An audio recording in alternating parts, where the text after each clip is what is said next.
Hey, this is Anney. And Samantha. And welcome to Stuff I've Never Told You, production of iHeartRadio.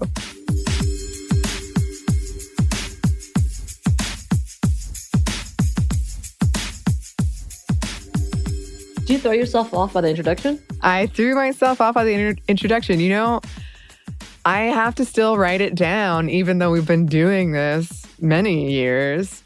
And I still mess it up. And sometimes I'll even mess up my name. And so for a while, I was writing that down too. That's amazing. A. Yes. B. Yes. I still write it down too, even though I'm not the one that's doing the introduction at all. I never do. Well, I appreciate that. I appreciate that a lot. Well, okay. Off on that wonderful start. As this comes out, it is officially January of 2022, which Samantha had to correct me because I wrote down it was 2021. Already making that mistake. Granted, we're recording previously to this, so it's okay. Yes, thank you. Thank you. I'm sure it will happen plenty, even though 22 is my favorite number. Oh. Yes. So we are hoping you're all doing well and you had a nice New Year's.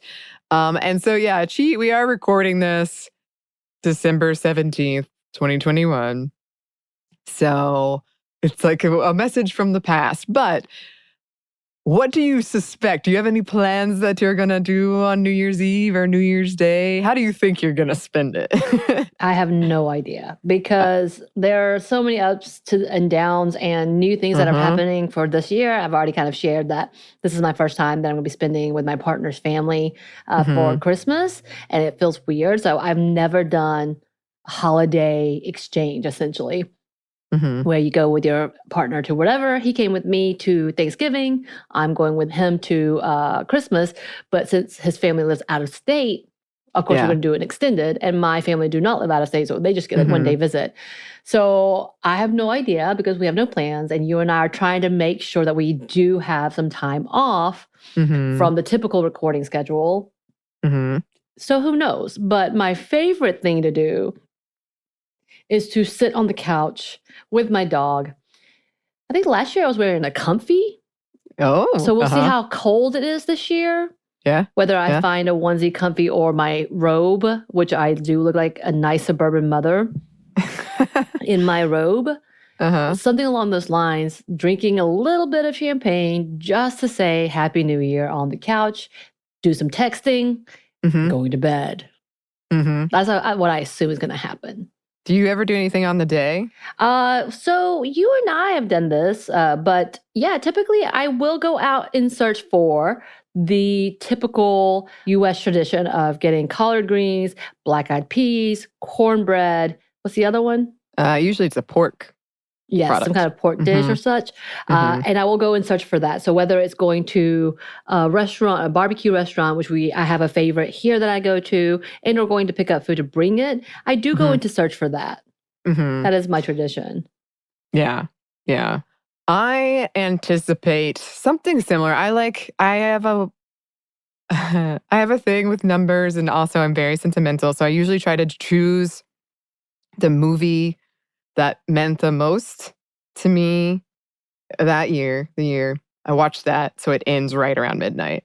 And then I watch the movie that I want, that is my favorite movie, or the movie that I'm like into the most right then to start the new year. It doesn't have to happen right at midnight, but the day of I watch it. It's the first movie I watch. Lately, I have been getting mac and cheese.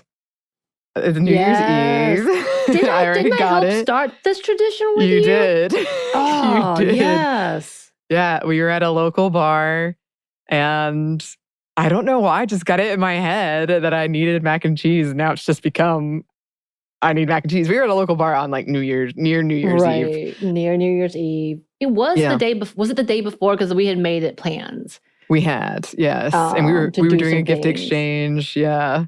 That's the year I gave you that doll-sized mattress. Oh, yes. Actually, I have an Echo show that shows all my pictures from like my little Amazon photo. This is not a sponsor. Amazon's, I know the devil, so we're not going to go too into it. However, that picture from the bar that we took pops up. It's popping up right now. I'm like, oh, that's so cute. It was. This is me ignoring your comment about your gift. Fair enough. She did not like it. It was a joke. I thought it was hilarious. No, I appreciated it. Yeah. And then we usually send pictures of each other, of ourselves in onesies to each other or something like that. And then the next day, I also make the traditional Southern meal, but I've started doing it in soup form because I'm just like one person, so it's easier for me to make it. Also, with the supply chain stuff, I've already got all the ingredients because they're all canned stuff, so I don't have to Right. worry about it. But it's just, yeah, collard greens, black eyed peas, and sausage, and then I have champagne. It's usually, I mean, in my college years, it was usually a day of being hungover, but now it's more of a relaxing. Yeah, I watch what movies I like. I'll probably play The Last of Us 2. I like to start with my favorite things that first day. Right. Hmm. However, yes, because we live in right now everything feels up in the air and scary. And every time you think something's getting better, it gets worse. And last year we had an insurrection right after the new year.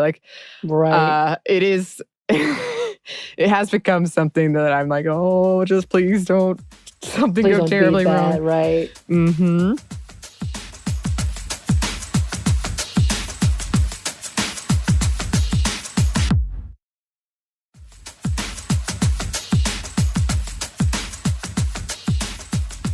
Do you have any like goals or anything you're looking forward to? I'm being open about like everybody be chill with the resolutions and goals. Be easy on yourself. You can still make them. I can't control anything you do, nor would I want to. But I'm just saying, I think it's okay to do something that like mine, for instance, is going to be take better care of yourself. And I have kind of some specifics around that because I know if you don't have a specific, you'll never do it. But I've just kind of really let a lot of things go through this pandemic, which I think, again, it's stressful and that's okay. Right. But my body is it is speaking up about its unhappiness. Welcome to my world. Yeah, I think I've never done the goals. Of course, when I was younger, thinking I wanted to have a relationship and be the perfect woman, I had all of these like traditions that I pulled from different things around the world. And I'm like, well, let me try this. Maybe this is a better luck. But for me, I think I want to I've been talking about this and I've started to get a little more prepped up into finding identity stuff. I've started experimenting with actual Korean food and creating it myself and actually delving into those memories again. Mm-hmm. So I think I'm going to try to do more. I've already got my little list of things that I want to try, whether I throw it out into maybe telling my story, connecting with people about it. That would be a bigger goal for me, to truly sit down with it instead of being so fearful of it. And then part of that also accumulates to being feeling lost a lot. Mm-hmm. So trying to kind of focus in on that and just allow it to be there. I will say I've taken some time off from being re-traumatized because when I was working in social work, I was so traumatized all the time that afterwards I'm like, oh, I don't have to think as deeply into this or have to live in this as much. So I've kind of just taken a break from that, including like anything too familiar that was from my job in social work or from my own trauma of past. I was trying to ignore altogether. So it's really trying to dig into that a little more because I think I'm in a better trauma-related space versus to the regular social stress, anxiety thing that I think y'all will be able to kind of get a preview of soon. Mm-hmm. But I think I'm in a better place to search those questions for myself at 40. Mm-hmm. And yeah, just realizing, loving being able to be at 40 and feeling like, okay, I still feel like I'm 22, which is why we talked about, my first episode of Are We Failures? Because it's like I may have aged out on some of the things I still continue to do or haven't done. Mm-hmm. But being happy in where I am with that and still trying the new things, even though it feels tiresome. Yeah. And re-triggering. Yeah. Yeah. I mean, it's always like big proponents of self-care and taking care of ourselves. But on a entertainment note, I'm really looking forward to Spider-Verse, the sequel. Thanks to everyone who sent me messages about it. I'm looking forward to the Last of Us TV show, obviously, and all the Star Wars and Marvel stuff. So that's exciting. Yeah. We did want to quickly go over some things we're watching out for as we go into 2022. One of the big ones being, unfortunately, abortion. Yes. We've already talked at length, I guess, last year, now we can say, about what's happening, but we're still very much keeping an eye out for what's going to happen in the future, because this also does affect the Violence Against Women's Act. I was just thinking about that recently, and funding in general. And we already know conversations about the Hyde Amendment that's been had, the conversation about the gag rule, which has been appealed, but still in place for states. And we know all of that. But definitely watching to see what the Supreme Court is going to do. Definitely watching to see if President Biden is going to expand the Supreme Court, what that looks like. We're going to see if the testimonies of Kavanaugh and Cohen Barrett actually hold to their word, saying that it didn't need to be changed since it was already established. But we know there's a lot of backtracking to that. Her insensitive conversations about adoption, I'm not going to lie, it triggered me. It triggered me a lot. And there's a lot of bigger conversations I want to have about that. But yeah, it's interesting to see, and we are very cautious, excited about the FDA ruling, cautious about what that looks like when the Supreme Court does decide to tackle the Mississippi law. Also very nervous about what's going to happen at state level, because we know, again, we talked about it previously, Anney and I are in Georgia, which is a southern state, though, we were blue, essentially, saying that we, as a state, gave votes to Biden. So that was delightful, but we already know things are changing. So yeah, nervous. Yes. Well, speaking of that, we have Stacey Abrams running for governor. Yes.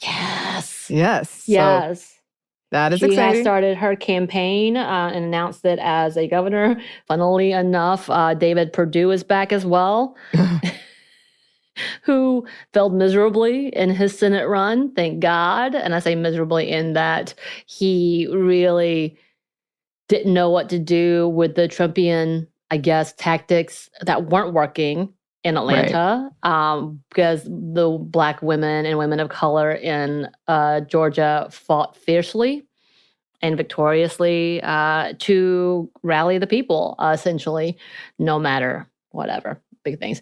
But I'm interested to see how he does it, because I think he's coming back as a Trumpian, essentially. And I say that not condescendingly, but kind of doing the platform of promising to bring Trump back. So that's his tactic. So it'll be interesting to see what goes down, essentially. But yeah, I think we all, as a community of SMNTY, maybe this is just too much of a generalization, are pretty big fans of Stacey Abrams. Maybe it's just me. I feel like I love her. It's not. So very excited to see what happens. Hopefully we're going to make a big turnaround. Also, coming up in probably a few weeks, our friend Melody is coming back with some exciting news. Yes. If you've been listening to us talking about voting in Georgia for the last year. So excited. Yes. So look out for that. Also related, we are going to be watching what happens with the Voting Rights Act and all that stuff around that, and gerrymandering. Yeah, I mean, these are just the things on top of our mind right now. There's a lot going on that we're going to be talking about. And listeners, as always, we want to know what you want to hear, what's on your mind, what should we be discussing. You can email us at stuffmediamomstuff@iheartmedia.com. You can find us on Twitter at momstuffpodcast, or on Instagram at Stuff I've Never Told You. Thanks, as always, to our super producer, Christina. Thank you. And Happy New Year's. Thanks again for listening. Stuff I've Never Told You is a production of iHeartRadio. For more podcasts from iHeartRadio, visit the iHeartRadio app, Apple Podcasts, or wherever you listen to your favorite shows.